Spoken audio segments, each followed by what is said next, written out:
ठाण्यामध्ये विविध विकास प्रकल्प सुरू असताना अनेक वृक्ष जे ते तोडली जाणार आहेत। आपण सध्या उपवन घाटाकडे आहोत आणि या तलावाच्या आजूबाजूला मोठी वृक्ष जे आहेत या ठिकाणी असल्या कारणास्तव या ठिकाणी असणारे पशु पक्ष्यांना मोठा सहारा या ठिकाणी मिळत असतो। बाजूलाच येऊर जंगल आहे आणि येऊर जंगलाच्या बाजूलाच ही मोठी वृक्ष आहेत आणि या ठिकाणी मोठ्या रस्त्यावरती ही वृक्ष गेल्या अनेक वर्षापासून या ठिकाणी लावण्यात आलेली आहे। मात्र आता काही दिवसाच्यानंतर ही वृक्ष ही तोडली जाणार आहे। मात्र या वृक्षतोडीमध्ये पाहायला गेलं तर अनेक पक्ष्यांनी आवाज उचलला होता, अनेक संस्थांनी आवाज उचलला होता। मात्र असं असताना देखील अनेक झाडं जे ते बाधित होणार आहे। ठाण्यातील मेट्रो प्रकल्प असेल या उन्नत मार्ग असेल त्यानंतर आता येणारा मेट्रो रिंग रोड असेल यामुळे मोठी वृक्ष जे जे ठाणे शहरामध्ये तोडली जाणार आहेत। पाहू शकता महानगरपालिकेकडनं अशा प्रकारे वृक्ष प्राधिकरणाकडनं नोटिसा ह्या जुन्या झाडांवरती देखील लावण्यात आलेल्या आहेत। ही झाडं जी आहेत ते 100 फूट उंच अशी झाडं आहेत आणि त्यामुळे मोठ्या प्रमाणात सावली आणि पशुपक्ष्यांना इकडे मोठा सहारा मिळत असतो। मात्र अशा असताना अशांवरती आता टांगती तलवार येणार आहे आणि याच पद्धतीने अनेक समाजसेवक असेल वृक्षप्रेमी देखील आवाज उचलत असतात। आपल्यासोबत देखील वृक्षप्रेमी आहेत। तर काय सांगाल तुमच्या संस्थेच्या वतीने या ठिकाणी काय माहिती हाती लागण्यात आलेली आहे आणि या ठिकाणी किती वृक्षतोड जे आहे ठाणे शहरामध्ये केल्या जाणार आहे, किती झाडं बाधित होणार आहे आणि किती झाडं जे ते पुनर्वसन करणार आहे?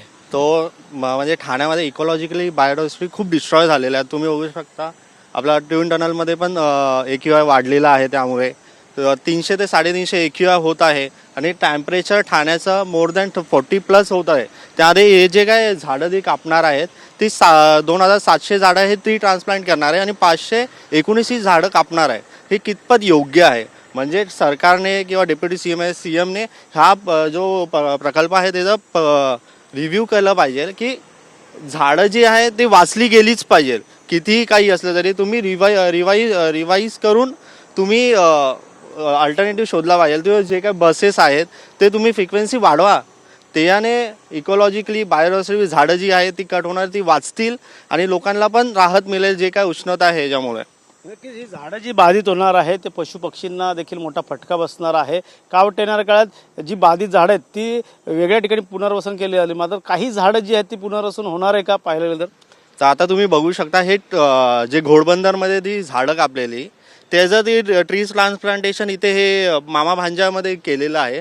तुम्ही आता जाऊन परिस्थिती बघू शकता की तिथे झाडं आहेत की नाही हे प्रश्नचिन्ह आहे।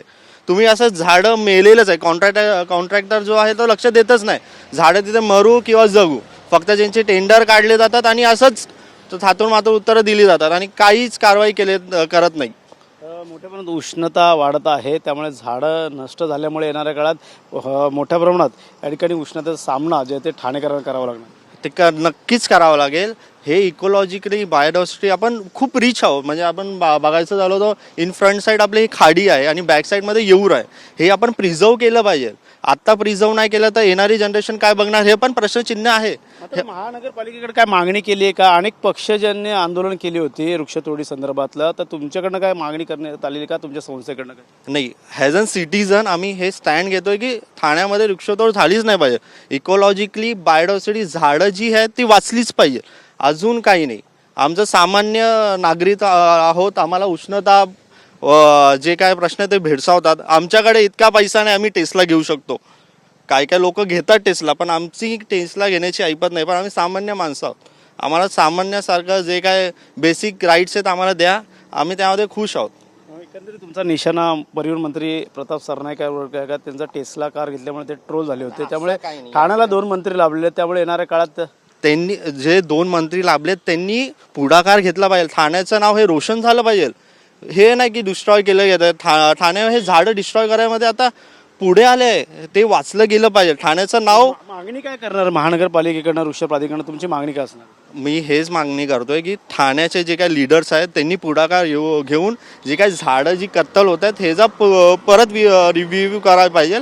बस दॅट्स इट, अजून काही नाही। प्रोजेक्ट झालेच पाहिजे, पण झाडांना कत्तल करून काही उपयोग होणार नाही, त्यापेक्षा झाले पाहिजे जे काय आहे। नक्कीच झाडांची जी कत्तल होते ती कुठेतरी रोखली गेली पाहिजे. जर ती रोखत नसेल तर त्याचं पुनर्वसन झालं पाहिजे असं देखील त्यांचं म्हणणं आहे. त्यामुळे सामाजिक संस्था असतील, इतर पक्ष देखील ते अनेक वेळा आंदोलन करताना आपल्याला पाहायला मिळेल. म्हणून ठाण्यातील अनेक ठिकाणची जी झाडं आहेत जी आहे ते विकास प्रकल्पाच्या बाधित येणार आहेत आणि ती झाडं जी आहे ती तोडली जाणार आहेत. त्यामुळे पाहायला गेलं तर या ठिकाणी ठाणे महानगरपालिकेकडनं आता येणाऱ्या काळात जे ते विकास प्रकल्प होत असताना ही झाडांचं पुनर्वसन कशाप्रकारे केलं जाईल आणि येणाऱ्या काळात जे ते उष्णतेचा प्रमाण जे आहे ते वाढत चाललेलं आहे.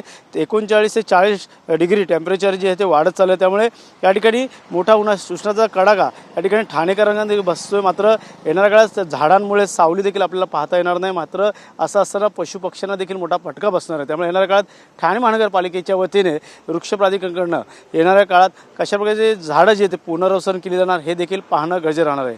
त्यामुळे अथर्वसह गणेश तुरा, TV9 मराठी, ठाणे.